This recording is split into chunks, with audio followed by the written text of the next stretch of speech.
Magandang umaga guys. Nagkape ha pag nagasabod sa manok. Ano? Sabod kita sa manok ha. Kasi may bagong sisiw ha. Bagong sisiw to eh. Kahapon lang to na napisa. Iba-iba klase ho. May puti, may ito, may brown. Sagol yung kulay. Ganito din sa piyak ko. Bagong sisiw din to. Ito yung kahapon yan eh. Mayroon din sa kabila, may sisiw rin. Hindi kasi magkasya sa kulungan eh.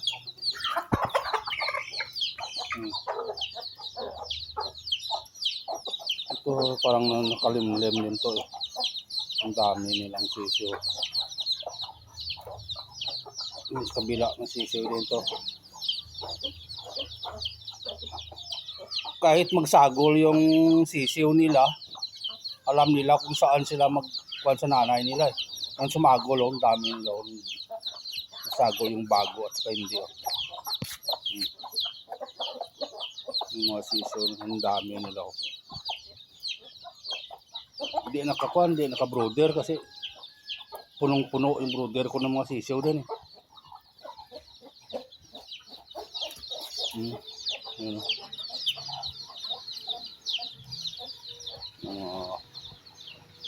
Manok. Tingnan mo yung isa. Iba kulay oh. May puti, may kan. Itim.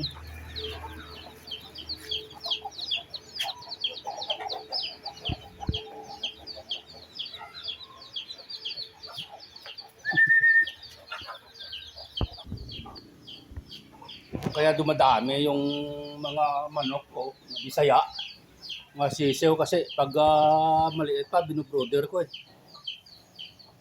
I-brooder mo para hindi mamatay. Pag malaki-laki na saka mo na marami yan sila. Ito ngayon do, may nandoon po. Mga sisiw yun. Sisiw. Meron pa. Ito na malaki-laki na eh.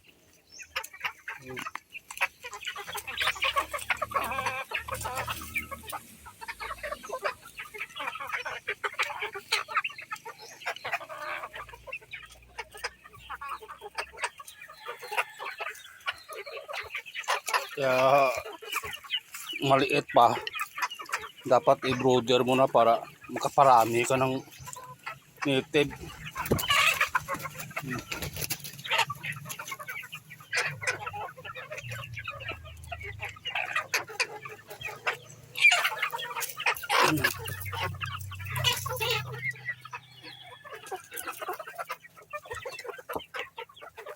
Nawala na yung mga balahibo nila ha. Naubos na sa kakatuka nila. Ito pa. Malaki na to. Sa kabila ganoon din oh. Dami din oh. Nasisiyo din, dami na yung nasisiyo.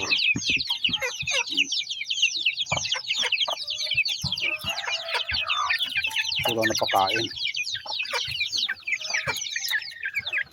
Sana mo kulay nyo, ibaw. Kahapon lang ito napisa eh.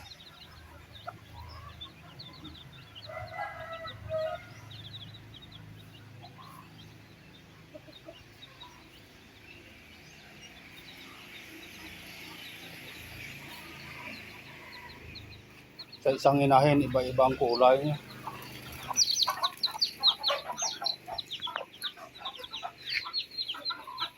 Ang dami niya rin.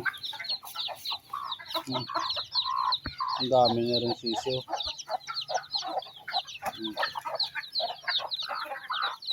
Iba din kulay niya. Masagol yung puti at saka itim. May brown din siya. Puro yung nanay niya itim.